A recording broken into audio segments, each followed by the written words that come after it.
This is session number 15. Oh. I've got no idea. Well, thanks, Luke. That's what we wanted. Session number 15.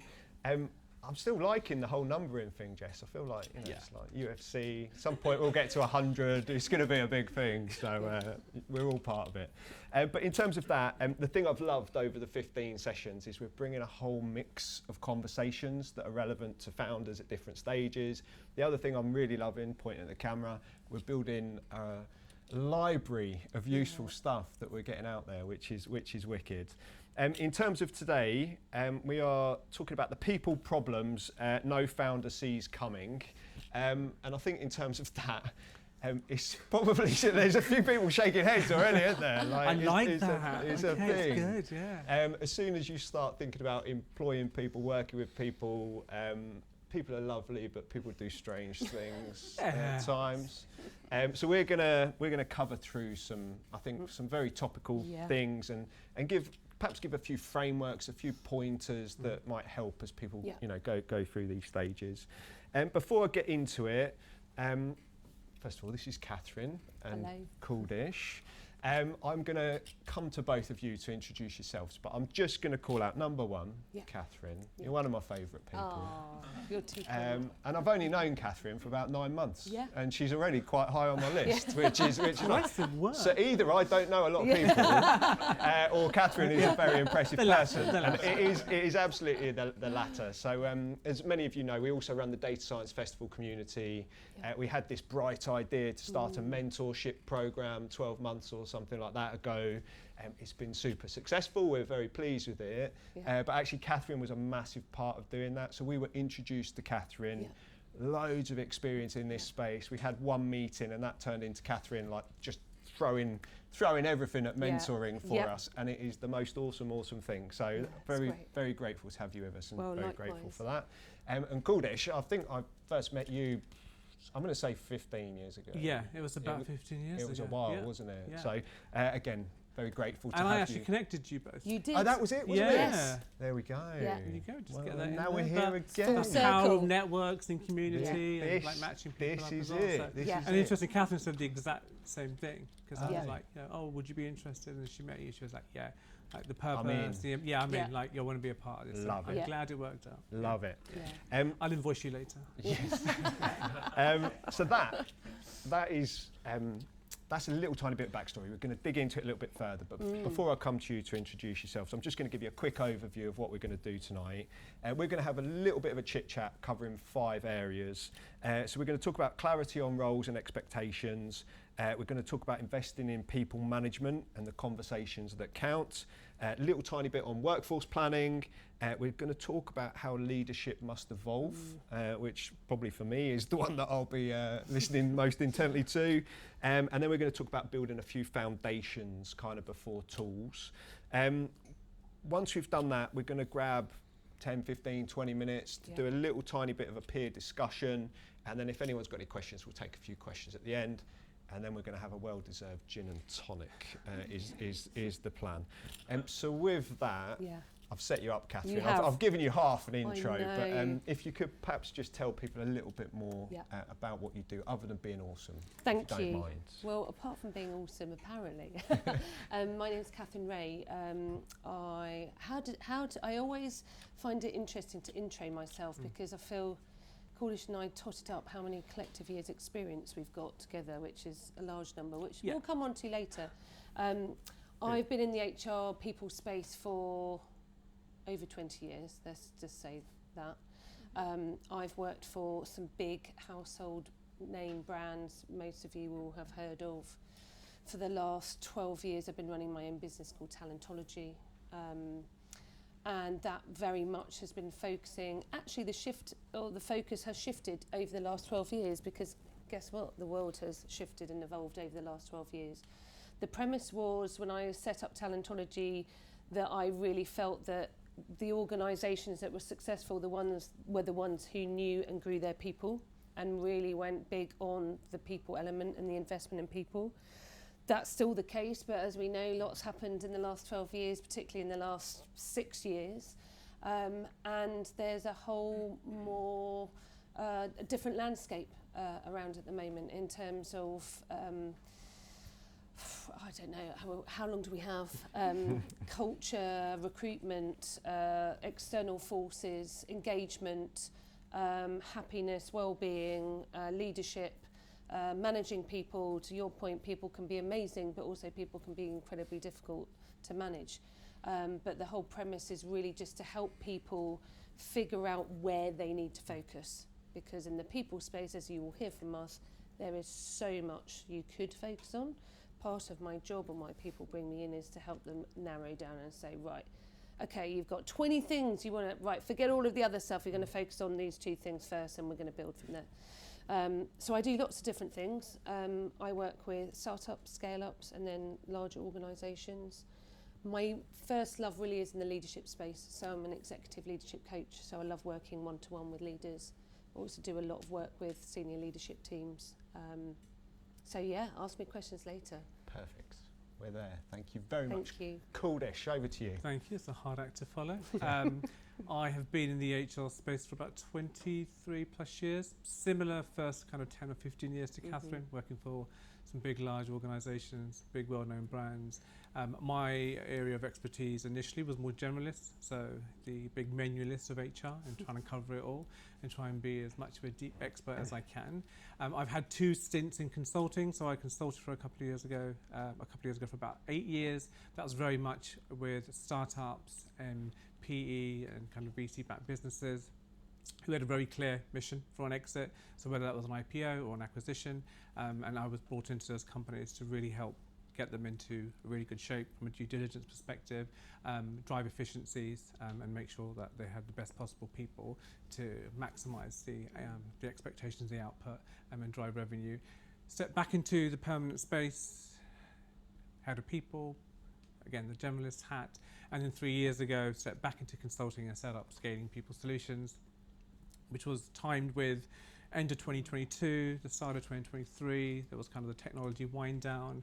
There was a heavier focus by investors on growth, and also the path to revenue, and not just getting big numbers in, but actually how it's your path to revenue, and the direct link to how headcount cost was being invested and spent, and then how that headcount was driving that path to revenue. So I go in and help companies double down and focus on their people infrastructure. Bit of combination of resets, starting out the foundations, much that we'll come to in our conversations, and just really helping young startups and scale-ups remain lean and address the challenges that Katherine has said, and set them up on their way. So amazing. That's me. God bless you both for not saying the word AI in any of No, I caught myself a couple of times. I like it. I like it. Yeah. Round of We should have applause. like an for alarm. not If we mentioning fail or something, AI. sound an alarm so we fall off our chairs. got But it. Don't worry, I'll mention it's just it. another challenge, right? Yeah. One of many, so it's part of the mix. It's coming. Exactly. It's Yes, coming. yeah. Coming. So obviously we're going to talk about clarity on roles and expectations first. And I think in terms of that, I'll maybe come to you first, Kuldish. And again, jump in, Katherine. I'm saying Kuldish. It's a chit chat. It's a chit chat, isn't it? Oh, were we going to do a little stat? Do you want Shall I do my little stat Click first? it. I had one job and I forgot it already. Shall I move out the way because people aren't Someone, gonna see? someone read it out. One of you read it out. Come on. Can someone read it out? Shall I read it out? Yeah, sorry. Companies where purpose and management clarity are strong. Companies where purpose and management clarity are strong, grow revenue at 58% faster and are 72% more profitable. And that comes from the Global Workplace Happiness Report. So before I jump into my questions, is there anything you would maybe add just around that stat? And we're going to do a stat ahead of each section, just so that I remember. The reason for adding the stats, and we've got as up-to-date stat, credible stat for each of the 5 areas, is to kind of bring that credibility to the why are we talking about this? Why are we sat here in central London on a Tuesday evening in June talking about this, and why these 5 areas? So the stats kind of back up really why we're talking, why we're passionate about these areas. And I think to give context that we started off having more than 5 areas.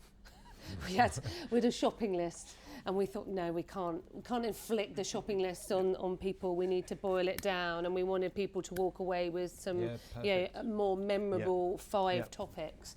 And then actually when we started thinking about that, we thought, well, actually that could fit into that topic. So we're going clarity. Topic 1. I like that. Again, each of these, everything I host up here, I'm like, I could do with this. So we're going to go with clarity. I think in terms of clarity, you know, I run a small business. I meet lots of founders. I meet lots of people in the recruitment space when they're growing. And I think the first thing that stands out, you know, when you're in the early days as a founder, you wear lots of hats. The early hires have to wear, you know, lots of hats. Is there a point that you see perhaps where that stops becoming useful? And it probably is needed at the very early stages, but at some point that perhaps stops becoming useful and starts becoming a problem. And I guess that's partly where you have to start thinking about this clarity piece. So do you see that, Kuldish? Yeah, and it's the point at which the founder is trying to do everything, right? And it's the recognition of, okay, if I've got the funds and I need to start building out my team, then actually what are the things that I really need to be focusing on as a founder? And that normally then leads to your first hire or your first couple of hires to then start expanding out your ideas and your plans. What I find is when most organizations move from being founders to be more leading their business and hiring people in to start taking the reins and start managing some other areas that they no longer should be doing. You know, you need to chase investors, you need to build that deck, you need to be making sure you're going out there and coming to events like this and building community and profiling yourself, kind of building a founder brand. You then hire people, and the individuals that come into a role really lack the clarity of actually what is it that I'm now going to be doing versus what are you going to be doing. And so having that really clearly set out, just from your first role, but absolutely when you start hiring 5 and 10 is absolutely critical. Otherwise it just very much blurs the lines. The person coming in doesn't actually have a clear remit or is empowered to do the things that they've been hired to do. And unless the founder has a really clear framework, and I always try and implement the most simplest of career level frameworks, which often sound like a framework for much bigger companies, but actually they're far more critical and important and have far more impact in smaller companies, because it's in those smaller companies where roles and priorities are constantly shifting and changing, and when you really have to have a way of helping people understand where they are, they're doing the things that are expected from them, and it clears that clear line of, okay, what is expected from you as a people manager? What is expected from you as an individual contributor? What is now my role as a founder? And unless you have that clearly laid out, it becomes really blurred and people don't actually get to do the roles that they've been hired to do. And the business doesn't see the anticipated growth of making those hires. That's really interesting, because one of the things that stood out as we were preparing for this is, I think you specifically said that a lot of people often don't know what great looks like in their role, and that then causes a problem, and that's that clarity piece of them not knowing what good is. So what are the typical problems you see if people are perhaps unclear about what great looks like? Is there common things? Yeah, there's a frustration of being hired to come in and being promised. The candidate experience can be deliberately designed in that way, which is you're going to come in and get all these opportunities and bring your expertise and experience and come and join us, and there's the real sell from the employer brand, and then you join a company and all of a sudden all the things you may have given up an opportunity elsewhere, or you may have really hedged a lot of what you wanted from this role coming into this job. If you come in and you haven't got that clear understanding of what you're going to be doing, what's expected from you, and that's everything down to the systems, the processes, the individuals that you need to be working alongside, the decisions that you need to be empowered to make, the information that you need to make the decisions, the freedom to get as close to making that decision without needing someone to hold your hand or look over you, creates deep frustration, drives, you either get people who then choose to leave, and hiring that first couple of people is incredibly difficult, and often we'll come to it later, quite reactive, so you've got to set the clock back, or that person doesn't leave, and then you've got a passive person who you're paying a considerable amount to do the work that they're not being able to do, because typically, unfortunately, the founders aren't allowing them to do it. So it just becomes this vicious cycle, and it can be very disruptive and drive huge inefficiencies. Of course.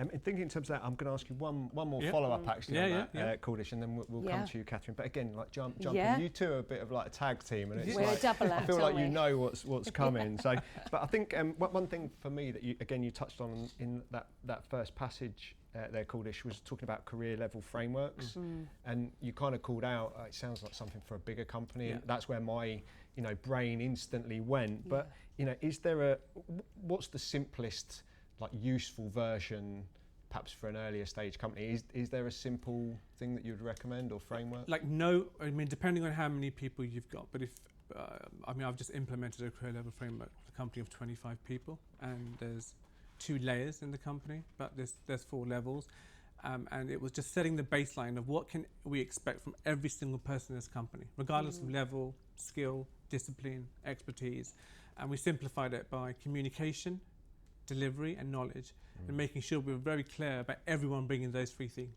right, to really accelerate what they can bring to the business. Keep it super simple.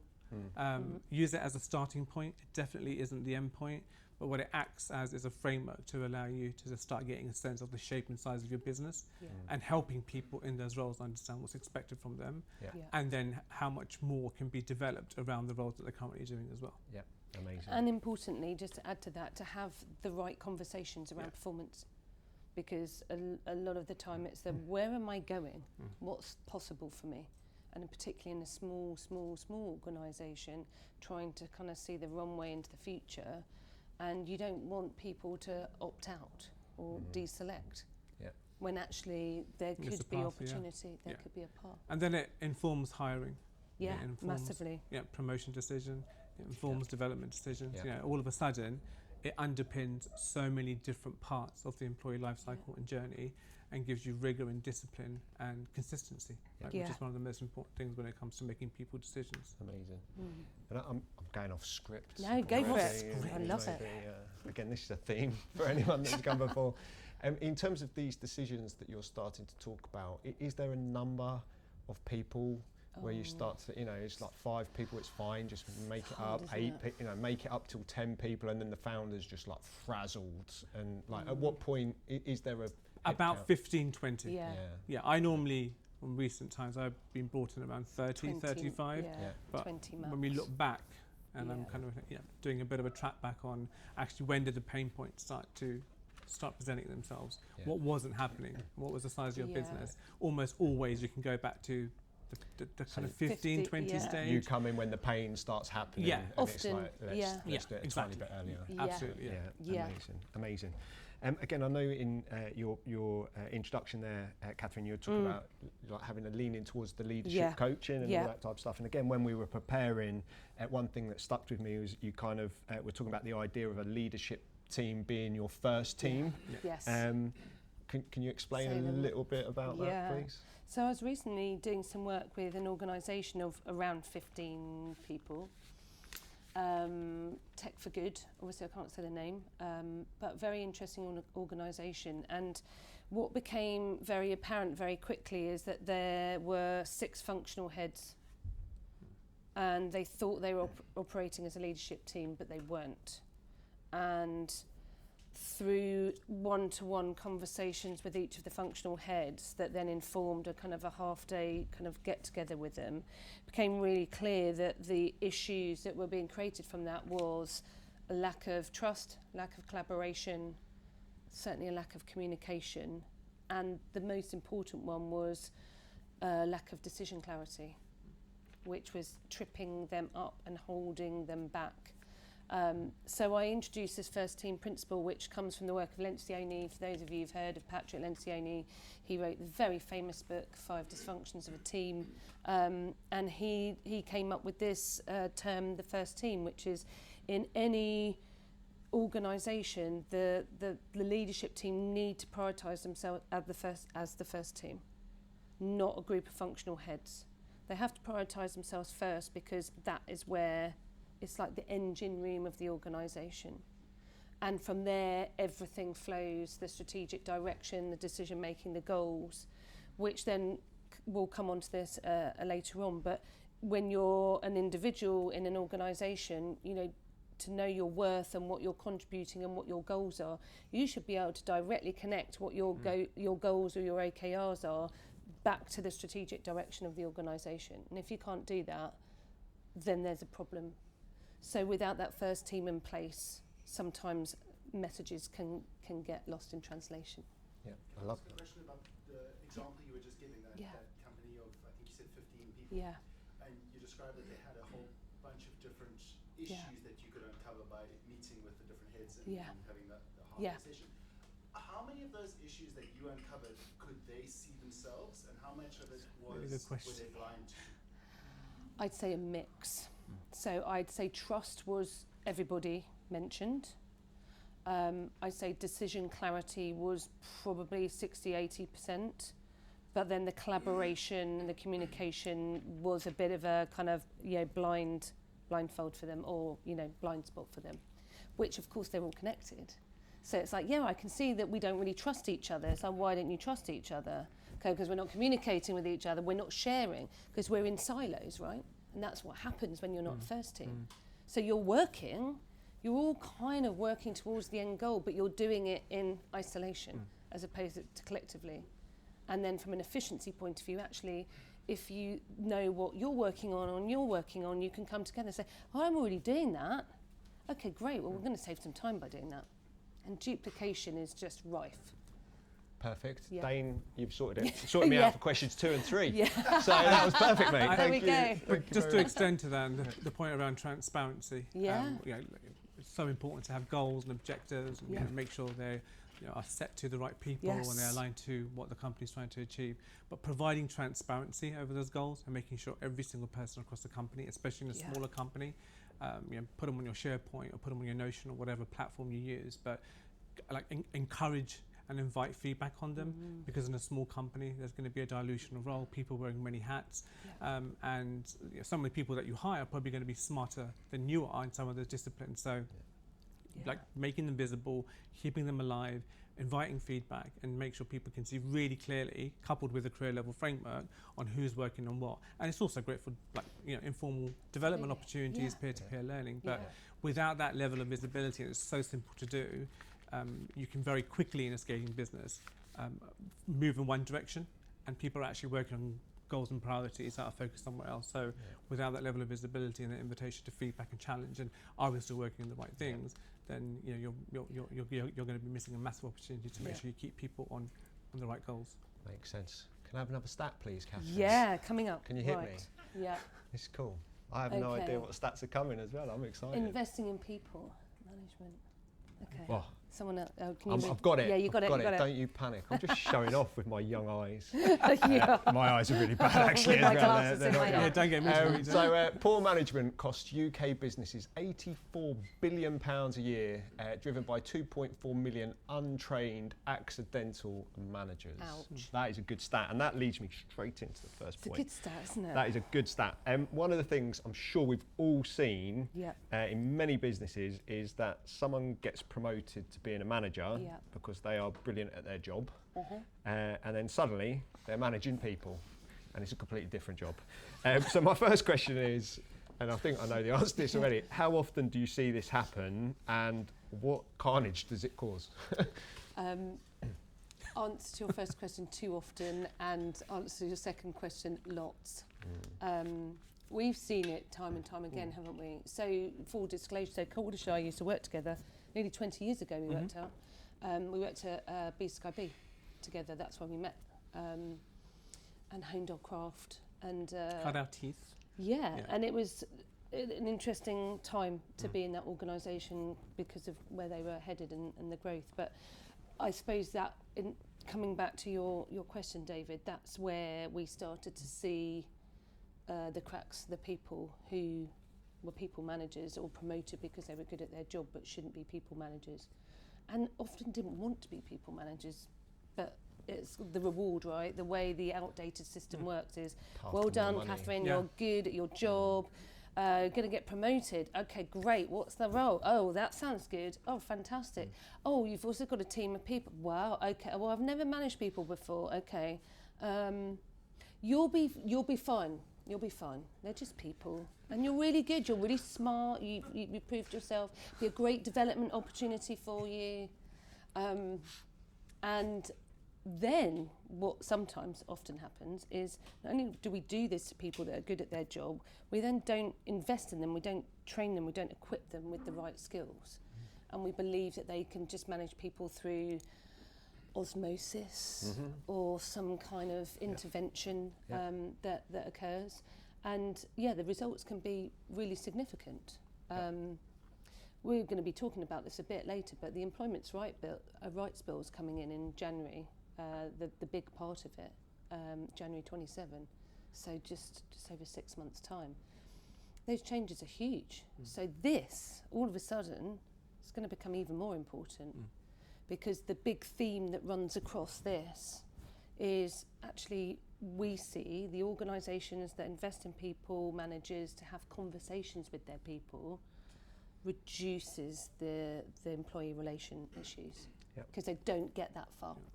You nip them in the bud because you've had an open dialogue. So makes sense. And I think in terms of that, it sounds like coaching specifically is quite important, and I guess you'd advocate for that when people go in. And so if someone is moving into that leadership role or the founder is moving someone in that way, how would you approach that coaching piece? What should they think about?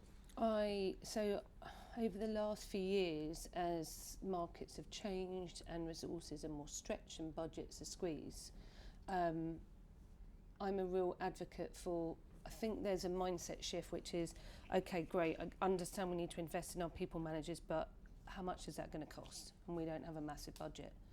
So my response is, if you're going to just do one thing, equip them with basic coaching skills around how to listen to people, how to ask questions, and how to give feedback.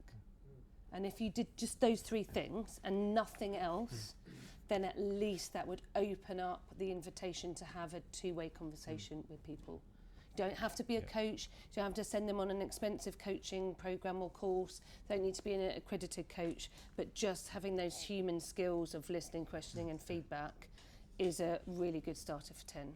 And then if you want to invest, like other organisations I've worked with in terms of, programs or modules, then that's fine. But again, a lot of our messaging is start simple and build, and don't think you need to send them on a mini MBA or this, that and the other. That's perfect for the audience. Exactly as you say, you're coming in as 15, you don't have to spend X and but you can get the foundations right. Amazing. And I guess in terms of that then, when we talk about people issues, does that then boil it down to that just conversations have been missed? Is that completely. It's often a performance conversation that hasn't been nipped in the bud, or a behavioural issue that hasn't been nipped in the bud, or the identification that someone isn't quite working to the level required, but the manager just doesn't feel comfortable with having that conversation. And from my experience, some managers have had not such great experiences from previous organisations, and they've been a little bit burnt because they've had been exposed to having to manage situation and individuals where they just haven't been equipped, whether it's with the techniques that you suggested or the policies or the frameworks, and by the time they show up, then it's risky, it's costly, it's time consuming, then you're going down the performance route, and we'll come into it later, but the changes to the bill coming in January is really going to double down and the focus on organisations and managers on making sure that the kind of day dot you're being really proactive about equipping a manager to address these issues. I think the thing that I really like about what you're saying, Kuldish, as well, is you're talking about putting in light touch frameworks, but there is a framework, there is something to fall back on. So the question I had for you actually, Kuldish, was like, how do you see these tools and frameworks helping without them becoming too heavy? So a really good example, I last week rolled out a recommendation for a company of 30. They just implemented a new line management structure. They worked in, it was a project-based model originally, but they're expanding the business and they've actually realised that there's real value and opportunity in having dedicated line managers for individuals, and they've given it a really good start in terms of the baseline, the management fundamentals, the trainings, the toolkits, the framework, and it was a case of building a forum. So we've created a forum, they use Slack, we created a dedicated Slack channel for managers to kind of come together, share reflections, share learnings.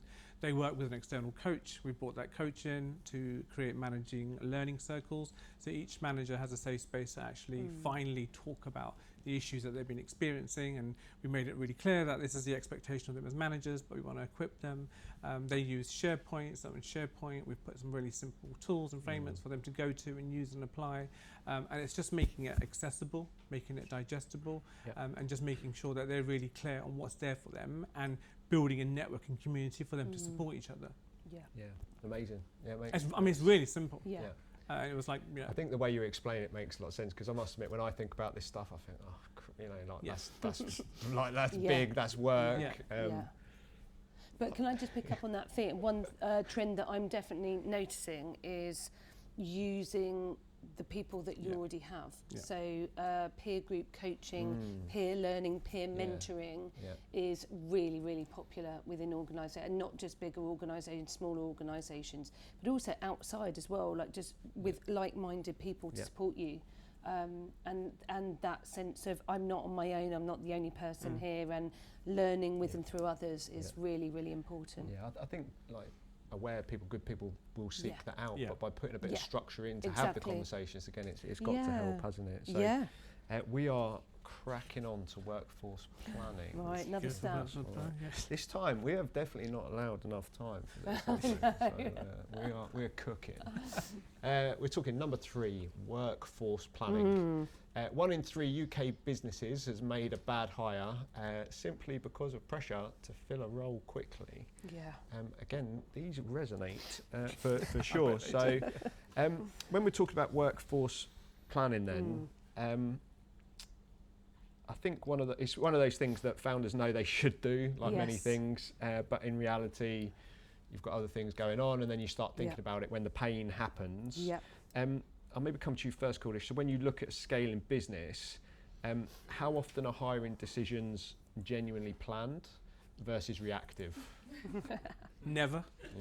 Ever. They're always reactive because of the lack of workforce planning. And I think it's another one of those concepts and words that you associate to much bigger organisations. It's just as effective, if not more so, in smaller organisations, but it never happens. Recently, I went into an organisation and I said, well, let's talk about workforce planning. Oh no, we're not hiring anyone now for the next 6 months. I was like, great. Looking at your headcount, you've hired 30% of your headcount in the last 6 months. So why don't we do a retrospective workforce planning exercise? Because I looked at the data around their performance and goals completion and attrition rates and engagement scores. So there was clearly something underlying that wasn't quite working. And so we did a retrospective. So we went back to the last 6 months and everyone that they hired. And the first question I asked was, out of all these people that you've hired, 80% of them had the lowest score in terms of performance. When we looked at the career level framework, they were brought in at the highest level. When we then applied the salary bands, they were paid at the top end. Now, it actually wasn't the individuals. The question I asked was, let's go back to when they were hired. Let's go to the job description. And where on the job description is the why? And they looked at me like I was speaking a different language. So, well, I don't understand. So why were they hired? What capabilities were you looking to unlock? What was the time to productivity index? And again, like another different headline. It's like, what does that mean? Well, when you hired them, there was a clear need for the business, and they were going to come in and move the needle forward. So what was that? How were you tracking that? And then how did you hire towards that? And I think what's happened, what workforce planning really helps you to do, is figure out who you need, why you need them, when you need them, so that you can start the clock. As we know, it's recruitment. It's so reactive right now. There's no fault of anyone in the recruitment market. It's because organisations aren't consciously thinking about workforce planning and giving themselves the best possible start to make sure they're bringing the people at the time they need and have the biggest lead time to scan the market, build a strong talent pool, and to hire the best person at the end. And I think we'll come to the various ways of how you can bring people into your organisation. And the obsession is it needs to be a permanent person. And that's it. We're not looking at any other way of bringing this person in. And there are a number of different ways that you can bring people into an organisation. But to your answer, it doesn't happen at all. But where it does happen, you can really see the impact of the people that are brought in and how that kind of pushes forward the plans. And in terms of that, then you've talked about having that stuff defined in terms of hiring. In terms of what founders should be thinking about before they go to the market, is it very much that why? That's the like, just be super clear. Build a scorecard. Yeah. So for every single role that you're hiring, build a scorecard. Be really intentional and clear from the onset on why you're hiring, what capabilities are you looking for it to unlock, how are you going to measure its impact, and then the next level down is what does that individual's onboarding journey need to be looking like, because you want to get to that time to productivity as soon as possible. Therefore, what are their probation objective goals? Who needs to be involved? What individuals do they need to be kind of connecting with straight away? That's the organisation design piece as well. What systems do they need access to? You know, what audience do they need access to? What decisions do they need to be involved in? These are all the decisions that, if you're thinking about all this up front, then that really informs not just the job description that you put out there, but informs your hiring process and the questions that you're asking and the areas that you're exploring as well. Yeah, amazing. I'm going to come to you in 1 second, Katherine. The other thing I struggle with when we were kind of chatting this through a little bit, Kuldish, is like, again, maybe it's just me, like founders hire for that immediate pain. And they might realise that actually 12 months from now, the pain is totally different and that pain's completely gone. If you're a founder, have you got any tips for like, how do you make sure that the person you're hiring now is not just for today's pain, but also fits 12 months from now? So you have essentially 2 job descriptions. I know this is being recorded, so maybe you can edit it out. No, I'm kidding. You have the one job description for the person you need to hire immediately, who's coming in to fix and sort the problems out. Build the systems, build the operational ways of working, get the foundations right. And the second job description is the one that you haven't quite told them about, but it's the role you're going to move them into, which is where the career level framework can help as well, because you've already giving foresight ahead of how you want to develop that role. So you've got 2 job descriptions. One is the one that you're putting out into the market. The second one is what you're looking to move that person into. And that's how you get around it. But also, and not because you're paying me to be here, but like use people like you out in the market. You guys in the recruitment space are the best possible free resource out in the market. Not just helping us to understand the talent and the capabilities and the opportunities out there, the various ways that you can bring people in. And the earlier that I can encourage founders to engage with this audience, the better for them, because it really equips them and gives them such great insights and visibility. Amazing. Thank you very much for that. That was good. Sorry, just one follow-up on that. The framework the scorecard that you talked about building. Again, you're thinking about both job descriptions when you're building the scorecard. It's not a shock that you need different skills because you've already interviewed for it. Yeah, absolutely. Yeah. That was probably obvious for everyone in the room, but sometimes I like to just throw these things out there. I'm going to come to you, Katherine. This is something that I probably think about a little bit too much. And I'm with you on this in terms of it doesn't always need to be hiring a permanent person. I was chatting with Jess on the train on the way here. The world is changing, employment's changing, running a business is changing, everything's changing. I'm going to mention AI. But you've got an opinion, on this. And how do you think about, do we hire full time? What are the options basically, and how do you think about it? I suppose I can't help but think about this with my talent hat on and my talent background.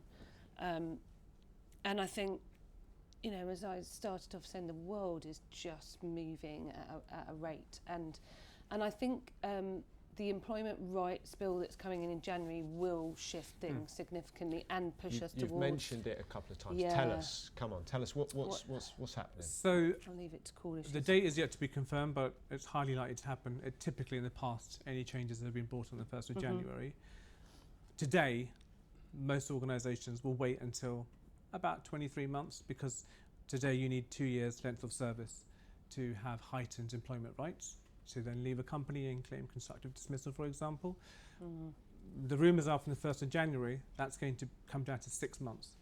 And anyone on that date who has 6 months of service will automatically access and be entitled to enhanced employment rights.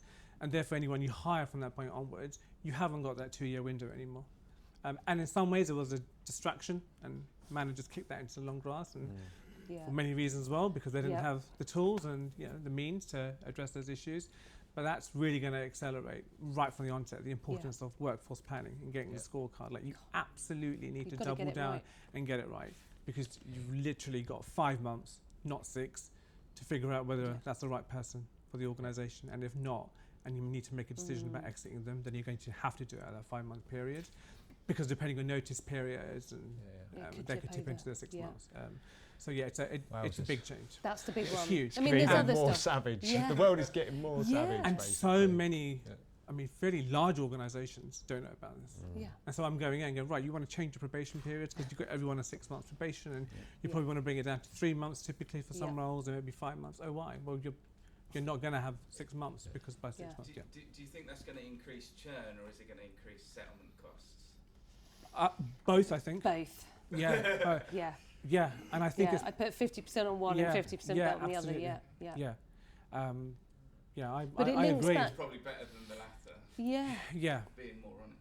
Yeah. No, I think I think both. I think it'll probably slow down hiring Yes. in the short term. Yes. I think, I'm encouraging organisations to kind of hire. It's not my words. I don't know who said this many years ago, but hire slow, fire fast. Yeah.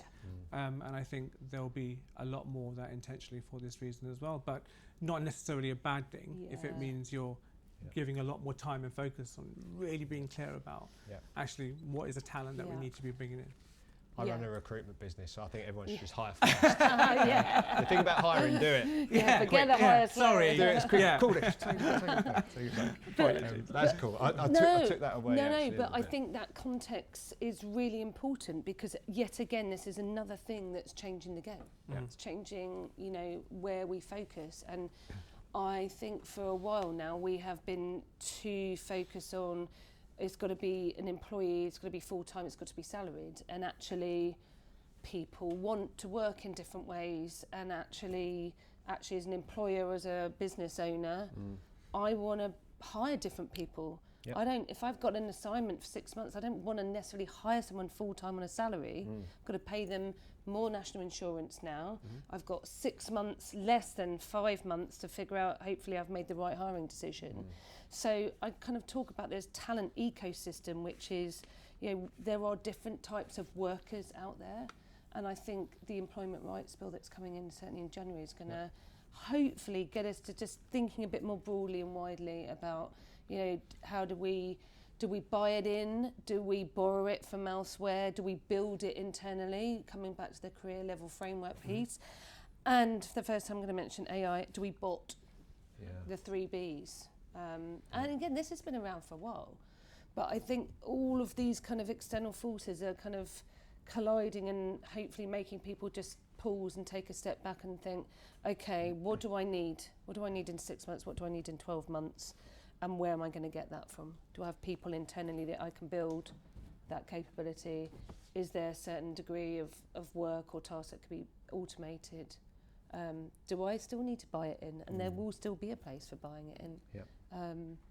So yeah, I think it will Love challenge our thinking. Buy, build, borrow, or bot. Yeah. That's The 3 takeaway. Bs. Go. That's going on LinkedIn. Yeah. Smile for the camera. There we go. There's your reel. Amazing.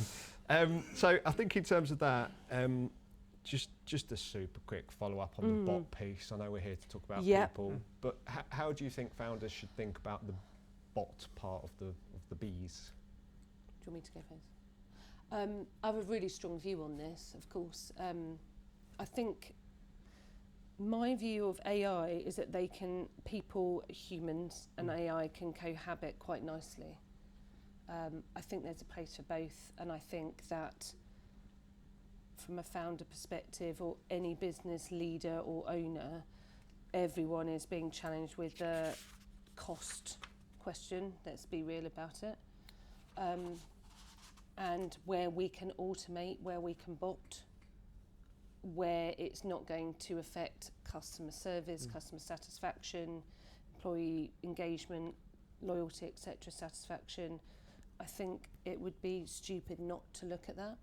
I think the bigger question for organisation, which is a piece I'm passionate about, is we need to very quickly figure out and stop the kind of the fear and the scaremongering of AI is going to take everyone's jobs and we're not going to be able to work and feed ourselves, etc. To where does it make sense for AI to do AI's thing, because that plays to AI's strengths, and where do the people still play to their strengths? So critical thinking in my world is a massive topic that's coming up. Humans are great at that. AI can do it to a certain degree, but we need to sense check it. So that's my 2 pennies worth on AI. It definitely has a place, and I think everyone. I don't know many people who are not looking at how they can adopt it. Yep. I think the bigger question is how can they coexist, the humans and AI. Amazing. The extension of that is the adoption piece. Yeah. So a company recently, they've just launched an AI forum, an initiative to encourage people to use AI. But before setting up the forum, I spoke to a couple of the managers and the employees to get an understanding of had they explored it, had they trialed it, how were they finding it, and almost like, no, I absolutely haven't. Like, why would I? No. And why would I go to my manager about how I think my role could be automated? Because there's nothing there for me to then add more value and move into when I lean out of the work, the activity, the things that I don't need to do. And so they were very deliberate about coaching and training their managers. We're saying to people in their team, what parts of your work are you not able to do, which AI can do? Yeah. Now, let's work with building AI to do those elements of the work. And the work that you want to do, how do we equip you so that when you free yourself up, you're there to do it? And they've developed it now in their career level framework as an incentive to show people that there is a role for them and how that role can look like once they start adopting and using AI. Yeah, lovely. Well, we need people to take the bins out and stuff, don't we? Absolutely, and break the tap in the kitchen. And fix the tap. And fix the tap in the kitchen. The one Amazing. Tap, I'd like another stat, please. Another stat coming up. Hit me. Okay, leadership. Here we go. Leadership must evolve. I like this because I need it. Nearly 3 in 4 leaders estimate their organisations lose up to 5% of annual revenue due to slow decision making and delayed execution. Critically, the research identified leadership behaviour, not technology, as the biggest contributor to that slowness. So I'm going to come to you first, Katherine. I thought you might. Of course, you knew it was coming. So I think we've all talked about it previously, we've all perhaps felt it to some extent. The thing that you need to be a great founder isn't necessarily what you need to be the person later in a business. And you see it quite a lot in big tech. It's quite rare that the person that founded the business is the person that gets the billion valuation or whatever. So in terms of that, at what point does that strength become a problem? That's a really good question. I'm going to talk about a health tech startup I did some work with a few years ago, 2 co-founders, and I think it comes to that critical mass point is the best answer I can give, where you have enough people and therefore then the more people you have, the more challenges that are generated.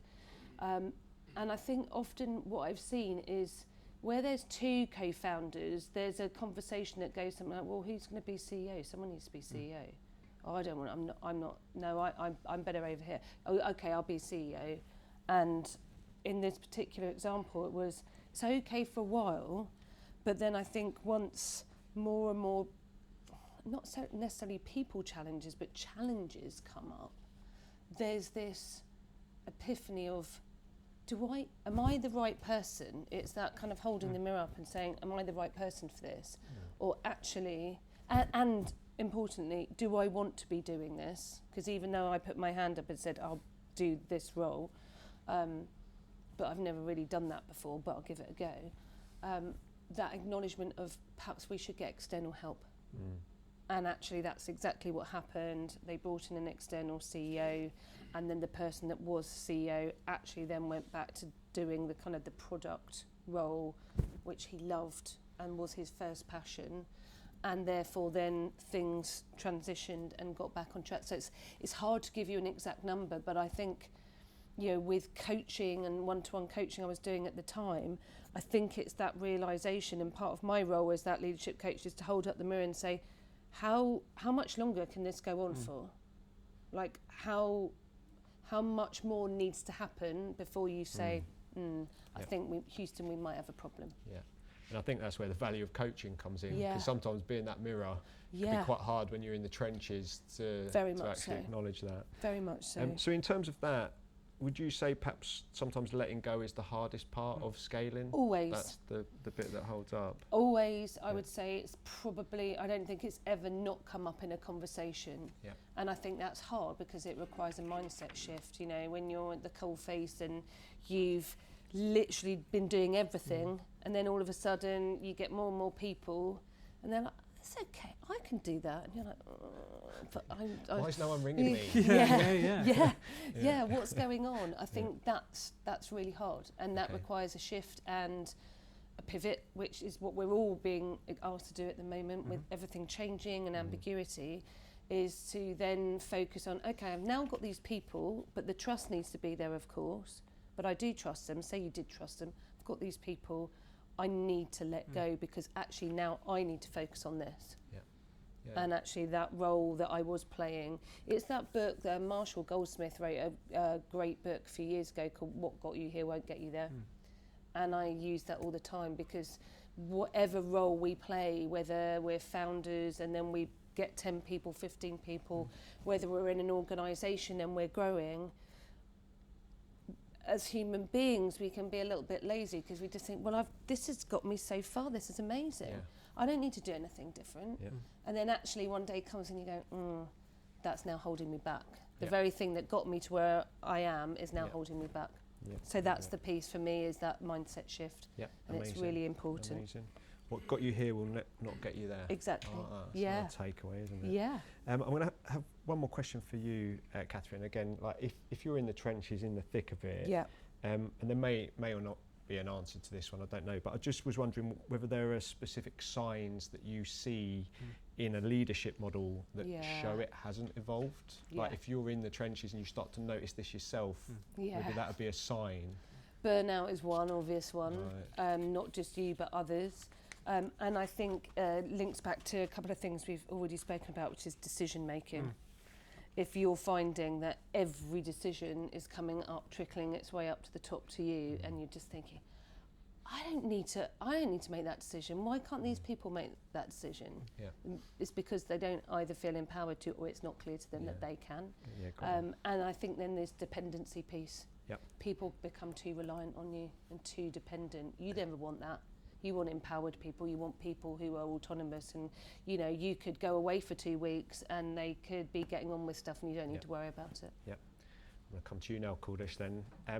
In terms of that situation that Katherine's talking about, perhaps where there's only 1 or 2 people that are empowered to make decisions and a whole bunch of people that don't really know what they're doing, what happens when the business is like that? What do you see within the business if only 1 or 2 people feel empowered to make decisions? No decisions are being made, essentially. Bottlenecks. Deep frustration, a tug of war, which just increases points of friction and fractures that relationship. The founder isn't prepared to admit that they've made the wrong decision. They potentially haven't, but they're not prepared to admit that they're the ones that are getting in their own way. And the individual hired in rightly is deeply frustrated, and they've come into this role because they see a huge opportunity at this kind of scale up and to make a name for themselves. So they're trying to take over the ownership of decision making, and the business has kind of comes to a bit of a standstill. And all these opportunities are being missed when you've got these 2 or 3 fantastic people who are brought in to really accelerate it. Amazing. And there's 3 questions that I always introduce, especially when you're taking this first step. So the first one is a founder asking these individuals who are coming in, what decisions need to be owned by you and not me? What do you need from me and others to own and make those decisions? And I think the most critical one, and like ask us all the time, is how can I input and be aligned to those decisions without them flowing back up to me? And I think it's that final piece where you start seeing the relationship develop and you start seeing kind of it moving into the decision framework in the right places, and people being really clear about who's doing what. And then all of a sudden the decision that the founder felt that they weren't involved with, and therefore they kind of double down and all the hard work gets scrapped and they start back from zero again. And so if you take nothing away from what I said, take away those 3 questions. Amazing. So I think in terms of what you're describing there, it allows the founder to stay close enough to the decisions that they're aligned, but they're not making every decision. No, and they need to be clear about, okay, the 6 months has passed, I've trusted you in making these decisions, I now no longer need to be involved in these decisions, But as a growing, scaling business and shifting priorities, there's always going to be new decisions. Make these decisions, come up with a plan, go and execute. Just make sure I'm aligned. Yeah. Make sure I know about them, right? Yeah. Because it's still your baby, right? And you just want to make sure it's going in the right direction, and that individual isn't losing sight of where you want to get that business. But there's 3 questions.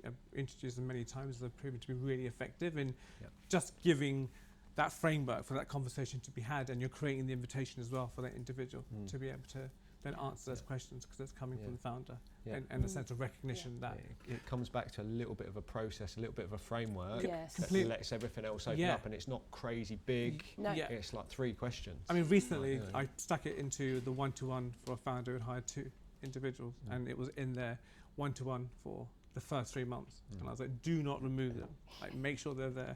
And I was checking in to make sure those questions were being asked. It was really interesting to see. It hadn't worked out with the previous individuals that were hired, but now intentionally asking these questions, the shift in the speed at which the founder was able to step up, become more of a CEO and less of a founder, because they were able to you know, share their passion and their vision of what they wanted with the people who were most better positioned to make it happen. Amazing. Yeah. I think, if I'm honest, I said at the start, this is Founders Session 15. That's probably one of the main takeaways I've got from the 15 sessions is I've run a small business and I've never had a coach. I'm like, I don't need a coach, I'll just do everything myself, I'll be fine. But actually when I hear you talking about that and having that with someone running a business to coach it from you, the value that they're getting from having a coach is going to help. Oh, it's huge. So I've missed out, basically, is what Never too late. It's taken me 18 years and I've realised I've missed out. But I think the point you would make, you don't necessarily always need a coach, necessarily. You just need to understand the right questions to ask, be intentional about asking those questions. And coaches can come in many shapes or forms, right? It could be peers, it could be other founders, it could be somebody at a networking. Sometimes you can borrow them, sometimes you can bot them. I mean, Yes. Claude is, for example, I'm just playing around with Claude at the moment, various things, and it's a great coach to a degree, really great coach. Again, it's that blend, right? Yeah, amazing. It's that blend. Right, Katherine, stat me. Final stat. Final stat. The 5th and final. So what we're going to do, we're going to do the final stat. We're going to have a little 5 minutes on the final stat. And then what we're going to do, we're going to pick one of these areas and just spend 15 minutes with a little pad and pen, and Katherine's prepared a few questions, and we'll just do a little bit of a thought exercise, and then we'll see where we go from there. So the final stat. Oh God, there's a lot of reading in this stuff, isn't there? The Employment Rights Act 2025 is the biggest overhaul of UK employment law in decades, and most founders don't know what they don't know until they're already facing the consequences. For example, right to work failures alone carry fines of up to £45,000 to £60,000 per worker, with no exemptions for small businesses. It's another good start. It teases us up, doesn't it? I like it. Save the best to the last. Save the best till last. So we've talked about role clarity, managers, workforce planning, leadership. I think the final area is a bit of a foundations underneath it all. I'm going to come to you first, Kuldish. Why do so many founders reach for tools, platforms or systems before they've got the people, the basics right, the people? I mean, if I had to pound for every time I'd been brought into an organisation, and I mean, companies have spent good money on applicant tracking systems, learning platforms, engagement platforms, core HR platforms, and it just hasn't done what was on the box, because I thought it was just going to magic itself, come out the box, design the processes, implement itself, develop all the workflows, understand for a product lens kind of how to drive adoption. I think I will always say, try and get to your first 30 to 40 people without needing a HR platform, especially if you're on Office or on G Drive. You've already got some really strong foundations and platforms there that can really help you keep on top of your people information.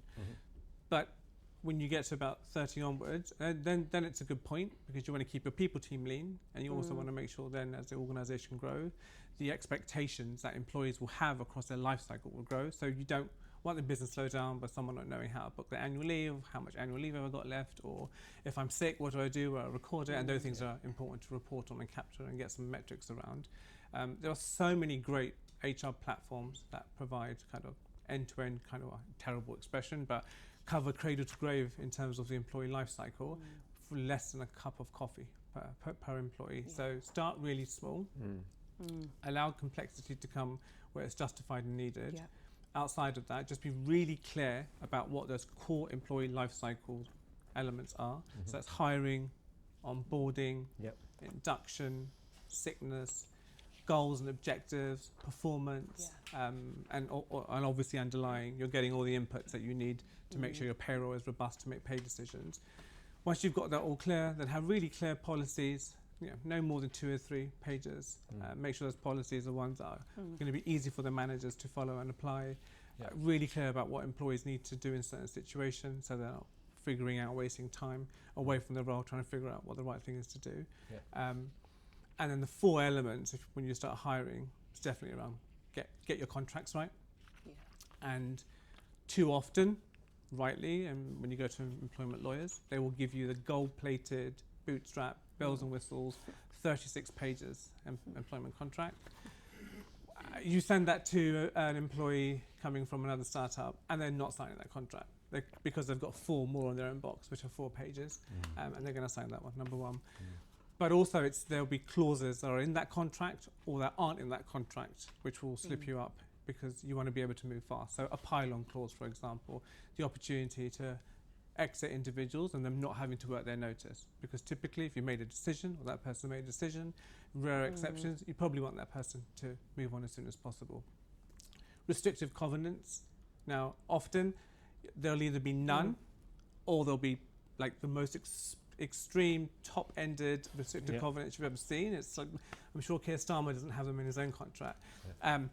And it's getting the balance right with them because they're typically applied to everyone and they need to be proportionate to the role and the level of restriction. If everyone's got the same restrictions and the eye of the laws, it's not justified, it's not defensible, so they're worthless.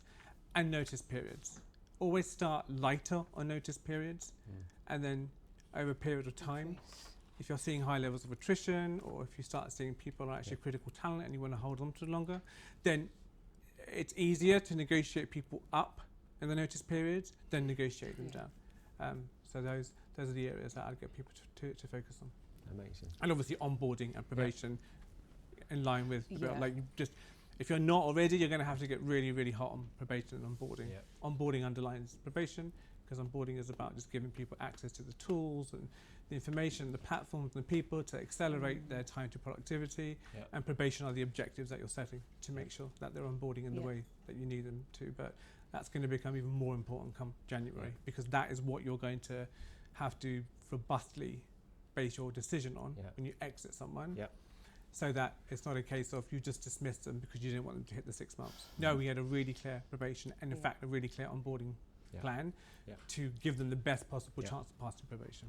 Man, that was class. It was like 2 minutes. You've covered the whole of Yeah. foundations. Boom. And no one's fallen And the asleep employment either. rights So that's bill. like, Cool. that's why we left it at the end because we're like, well, just leave it to the end. That was cool. I'm going to ask one follow-up and then we'll come to you, Yeah. Katherine, and then we'll maybe take things into the exercise from there. I think you've touched on, that was, as I say, fantastic in terms of those foundations, and you've mentioned just having a couple of key policies, 2 pages, stuff like that. Where do they come from? Do people come to you? Is there a resource that you would perhaps recommend? Is there some books people should read? I'm showing my age. Do people still read books? Are we talking AI? Okay. ACAS provides a really good framework. And actually, if you anchor your policies around ACAS and make any decisions around them, then that's a big step forward in knowing it's going to be fairly legally robust. Stick them into AI and then get AI to shorten them down to 2 or 3 pages. And if you've got values, for example, or if you've got any specific behaviors in your company, then ask AI to position them into a tone of voice for your company so that they're written in a way that's far more engaging and feels more like your company, and it's going to drive greater adoption. But for me, ACAS, I use ACAS pretty much from the first day I started my career, and I still use them now. So you'll download a 43-page policy and you'll scream into a pillow, and then once you've screamed, then stick it into AI, and then just be really clear about what feels right for your business. Again, you can develop the policy upwards and actually start light, and then you get feedback in terms as you apply it. But the critical policies are around disciplinary, capability, performance, sickness, and then recruitment as well. Yeah, And I would say recruitment is a really important policy. Makes just so sense. that it's intentional about how you're hiring. Makes sense. Makes sense. I think in terms of that then, Katherine, I'm sure you've seen organisations spend some serious money on engagement and culture, and too much. Doesn't always deliver what was expected. So I guess my question for you is, how do you know whether you need a system or whether you actually need to fix like an underlying process first? Yeah, it's a really good question, and it's chicken and egg, isn't it? But it comes back to a point Kuldish made earlier when we were talking about workforce planning and hiring, which is the why question. Before spending any money should be the why are we even looking to invest in this? I mean, some of the engagement and culture platforms are eye-watering sums. So you've got to be sure that there's a really strong business case. I think also as well, going back to that, the second question, I think one of my top tips is always trust your gut a bit more.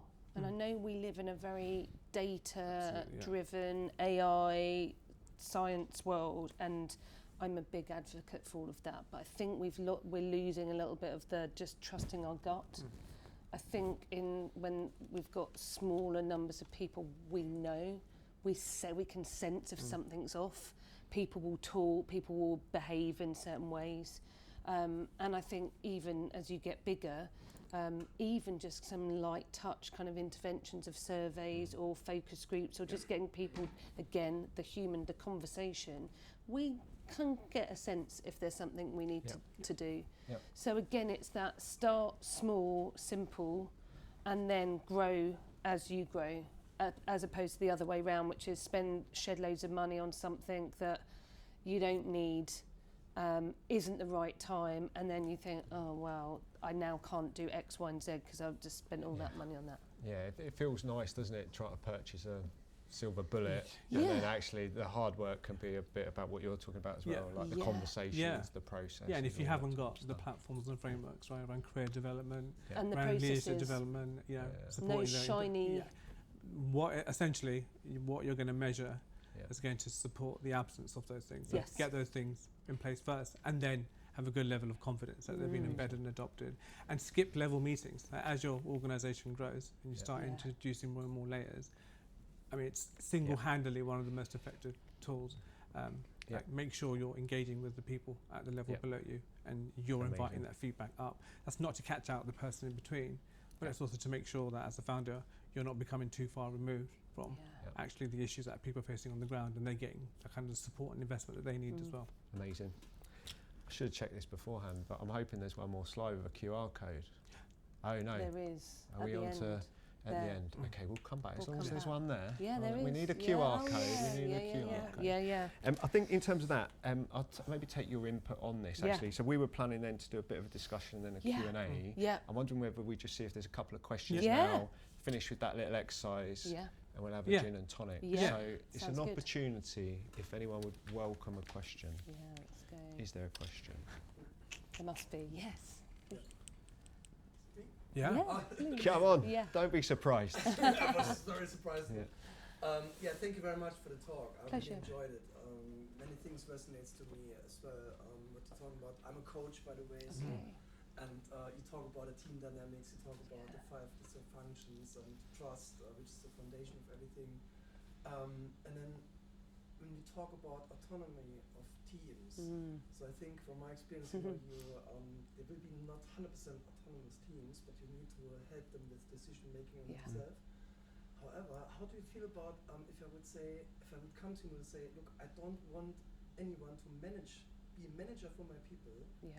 How can we set up this company without having any manager? Yes. There are companies, by the way, like Valve, maybe you know them, so they have this even in their handbook out there, you know, how they engage people, for example, to can decision or make their own decision, where do I want to work in your company? Yeah. So what's your recommendation, how to set up such a company, you know, that is completely autonomous, no manager, and so just of this maybe theoretical it's a fascinating one, that, and there are some examples. I'd like to see a few more examples first of it being done successfully. I think it's this.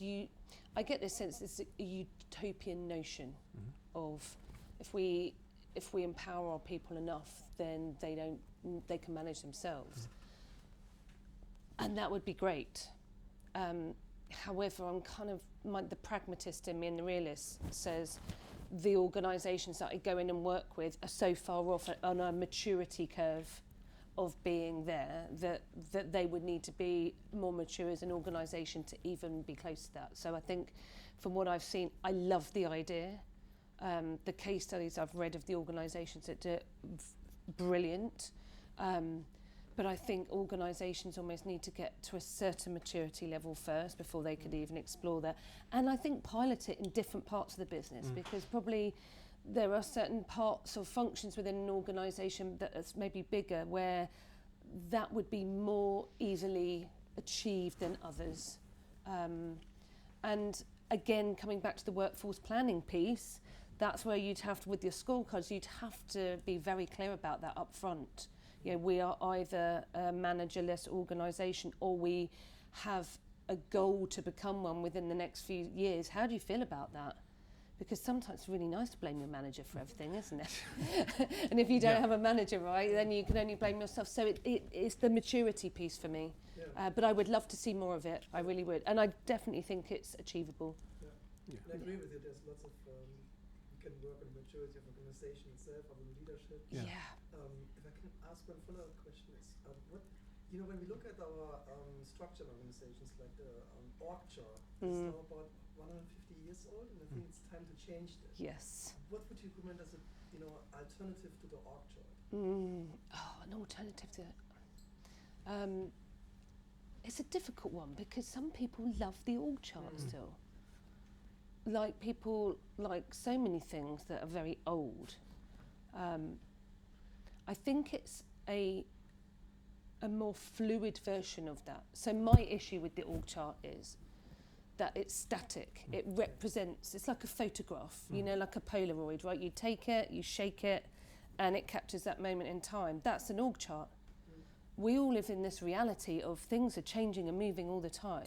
So if there was some kind of, I don't know, really techie way where it could be like a moving, thinking Harry Potter here, you know, I can't quite think of the, but you know, you're going with me with the, but it keeps up to speed in line with what's changing with the organisation. And for a Kuldish, in my perspective, when we're having conversations with people, we could kind of go in like some kind of smart board and say, right, let's just flatten everything out. What would that look like? What would happen? Or what if we could move this to here? And so it would be like a real life. That would be what I would like, whether that's possible. And I'm sure it probably is. But yeah, that's what I would like to see in real life version of it that is constantly evolving in line with the data coming out of where headcount is, numbers within teams, functions, etc.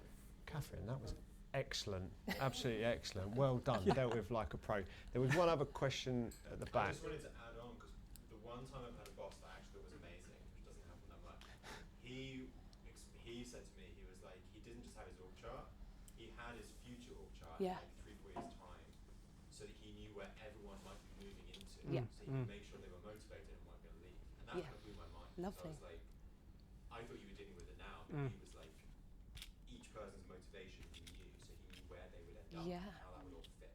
Where he was going to have bottlenecks in like 2-3 years time. I thought that was really impressive. And lovely, because it informs a conversation, doesn't it, with people, and just say this is, and also it's that two-way career conversation. This is what I've got in mind for you, but is this what you want? And in a year's time, is the organisation able to realise what that future org chart said, and do you still want that, or have things changed for you? So yeah, this fluid kind of in real time, that's what I would like. So if anyone can build one, that would be amazing. Luke will have it sorted for us by the end of the session. Luke's my man. I'll introduce you to Luke. I'll introduce you to Luke afterwards. You had a question, please. So for me, I'm trying to really intentionally move from the, like, my team needs me for every decision to, like, empowering them. And I'm finding that transition really exhausting. So do you have any, like, either tools or just, like, a bit of, like, I don't know, like, guidance just to be, like, because it's so easy for me to just want to pull it all back right now. So maybe just a little bit of guidance on how to keep going in that. Are you happy to share what you've tried so far?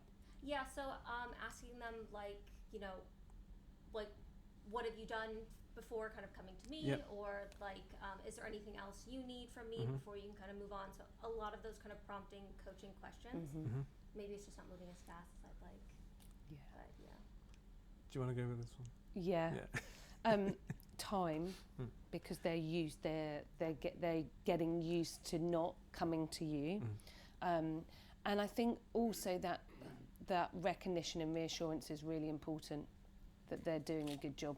Okay. Because we're humans, right? We're amazing, but we're also quite basic in terms of our reward and punishment mechanisms. Training a puppy. Yeah, basically. exactly, and not getting too deep and psychological, but it's that reward. It's the more you keep. You get that affirmation of you can do this, you're doing the right thing, you don't need me, the more I'll do it. And contracts and feedback, right? Yeah. You know, we've agreed. Yeah. Now we've had this. You know, it comes back to feeling comfortable with having that conversation, which is what we've agreed. There's going to be this transition, and you're going to take more ownership for doing this work. It isn't quite happening. So, what's the reasons behind it? Yeah. Because maybe it's they're really holding back, or like do they not feel capable? Actually, have they not just had a conversation with you that they don't necessarily have the skills and the expertise that they may have led you to believe that they do have, or that they've presented? But actually, it's just creating that safe space and going, look, I really want you to do this. It's really great for your development. It's also going to allow me to step up and create bigger opportunities that are going to cascade down. But I can't do this unless you contract with me on this, and getting that commitment and being really clear that, okay, we've had this conversation many times. We're going to have this conversation again, but let's be really clear about what the expectation is. And is there anything that you haven't been able to say to me? You can say it to me now. Because well, I think I've been operating under the assumption they've been doing it for so long, they shouldn't need to know how to be told how to do it. And just letting go of that assumption of like they need that. Keyword assumption. Yeah. We're dreadful for it, aren't we, as human beings? The other piece I'd add is if there's more than one, right? It's a team of people. Like empowering them to support each other, this whole peer, right? And then you're removing yourself even more. Yeah, they're probably bright, smart people, no doubt, right? But it's like that crowdsourcing, right? And that collective intelligence. Like, right, first port of call, try it yourself. Second, as a peer group. Final, ultimate one, me. But really hope, I don't think you're going to need to, right? And set up a triage, actually. As well. So each of them will be naturally stronger at one thing than the other, and get them to contract an exceptional Catherine's point, which is actually you're going to go to this person for that, you're going to go to this person to that, and then if it's this decision, you're going to get the views and opinions of everyone and the options and decisions, and you're going to come to me and I'm going to give you a way forward. Over time, you want it to also be that they can make their decision, just come with you with the decision, but that's the phasing. But actually, the two, just having an honest conversation, like why isn't it happening, and say like I've made an assumption and maybe I shouldn't have made that assumption. So let's have the conversation that we haven't had, because I really want you to do this. I really need you to do this. You should want to do it because it's a great development opportunity for you. So what can we do? Let's contract to make this happen, because this needs to happen. Yeah, that's really helpful. Amazing. I run a tight ship. We've got 10 minutes. Right, we're going to try this, We're going to try it. Should we try and have a look at this? Yeah. So which have you got a preference, or how would you like to do it? So I think the plan was we're going to pick one of the 5, and we're just going to do some questions. Do you think we should pick one, or do you think we should have a quick? I think we should ask the room. Ask the audience. Which one Do you want to do a recap of the 5? Of the 5, we've got clarity on roles, investing in people management, workforce planning, leadership must evolve, and building foundation before tools. Does any jump out? Could I have number 3? Any more for number 3? Number 3 was workforce planning. So we've had a vote for workforce planning. Luke's gone for it. We're in as well, so that's 3. Anyone different? Jess has gone for number 3. Why not? Let's go for number 3. Number 3. Clarity. First one. Clarity. Clarity. Anyone else for clarity? Yeah, let's do 1 and 3. 1 and 3. Right, number 3. Talk to us, Katherine. Okay, so the questions I had, just prompt questions to just give you with a pen and paper to have a think about this is question number 1, do you know what people you'll need in 12 months and do you have a plan to get them? That was question number 1 under workforce planning. The second was when someone leaves or doesn't work out, what do you actually learn from it? And does that feed into your next hire? So basically, in essence, what information are you capturing after someone leaves to inform the next? And then third, are you hiring for where you are or where you're going? So that point to Kuldish's point of 2 job descriptions, right, for now and then 12 months' time. And the scorecards associated with that. So just to recap, question number 1, do you know what people you'll need in 12 months and do you have a plan? When someone leaves or doesn't work out, what do you actually learn from it? And does that feed into your next hire? And question number 3, are you hiring for where you are or where you're going?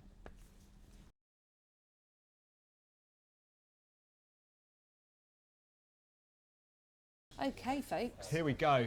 You've had your 60 seconds, basically. So in terms of that, like number 1, I'm going to start with a round of applause. Can we have a round of applause, please? People giving up their time. Pleasure. Thank you for having us. Very grateful for it. And in terms of that, we finished with that thought exercise, getting stuff going. It's an invite at this point. Has anything jumped out of that? We're lucky to have Katherine and Kuldish with us. Is there anything that you guys would perhaps add just in terms of those 3 points? So we'll go from there. Come on, Jess. Yes. Yeah, I kind of wanted to ask this before, but we speak to a lot of founders, and one of the things that quite a lot of people are doing are deciding not to hire full time. They're either going to hire a freelancer, they're going to bring someone in as a consultant, they're going to bring some type of, sales, marketing support. Yeah. But they're really, that dynamic in a company is very different when you've got freelancers working for you as opposed to full-time employees who are bought in, they've got more rights, etc., etc. But when you're a founder founding something right from the start, you might not have the budget to necessarily hire someone full-time or the scope or the skills. So we're kind of seeing that as a trend that's happening. But is that a short-term solution? Is that a good solution?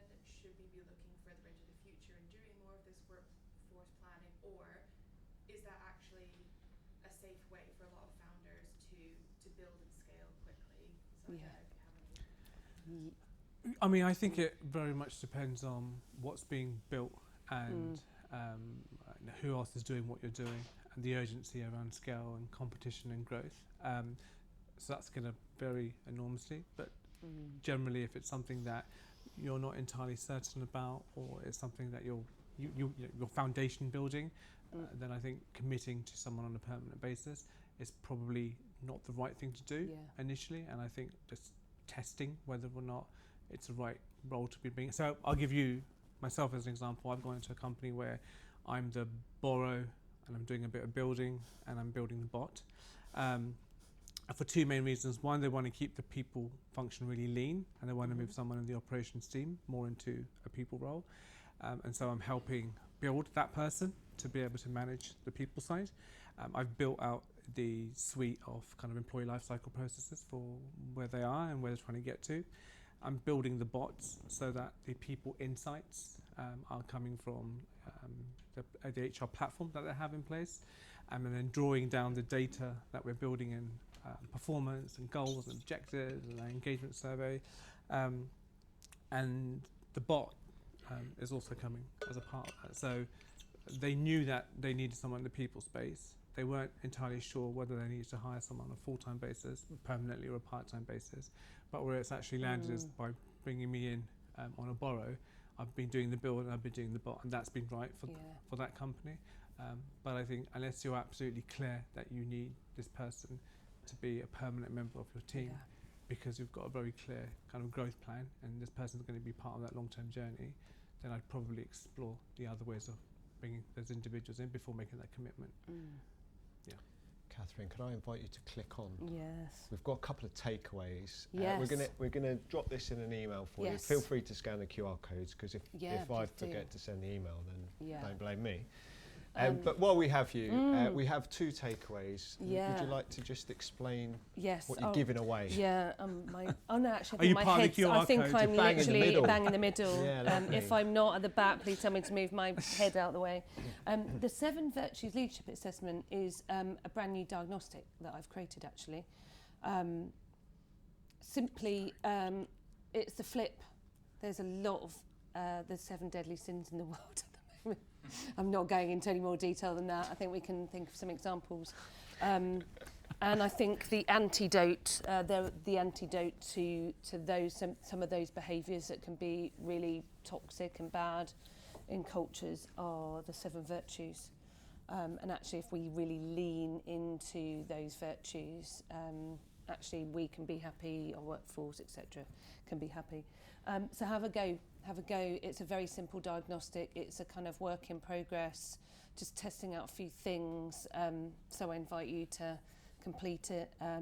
Also as well, if you want to, once you get your results, if you want to have a free 30-minute call with me, then it gives you the details at the end of the form to do so. Beautiful. So please do if you would like to find out more. And what about the People Foundation's health check? Basically what it says in the tin. Love that. There's 5 core areas, most of them that we've covered, and it just walks you through getting you to do some reflection, a bit of scoring on where you are with them, and how developed or underdeveloped they are. And much like Katherine says right at the end, there's my email, so feel free to reach out and we can go through your scores and help you when you're ready to make any investment or you want to focus on levelling up your people proposition. Then I can kind of go through those the health check with you and tell you which areas you might want to spotlight and focus on. So there's a strong chance Jess has scanned the QR codes for me. She's like, Dave, check these out, Dave. Yeah, do these. Great, good. It'll be in your calendar first thing tomorrow morning. Your meeting's been cancelled. Yeah, if Jess has got anything to do with it, then it definitely will. Yeah. And also just to finish on this, I suppose, the simple. Simple isn't sexy. Isn't sexy. A lot of what we've talked about is we try and come from that keep it simple approach. Doesn't have to be complicated. But unfortunately, sometimes simple isn't sexy, and we kind of want a sexy stuff. So I guess our concluding words to us is don't overlook the less sexy stuff, because actually if you do the less sexy stuff first, the sexiest stuff will comes exactly. in the future. Save yourself some pain. Yes, absolutely. indeed, Yeah. indeed. Amazing. We had one round of applause. I think it deserves another. Thank you. Thank you. Thank you. Pleasure. Thank you so Thank much. you for having us. Thank you for all turning up.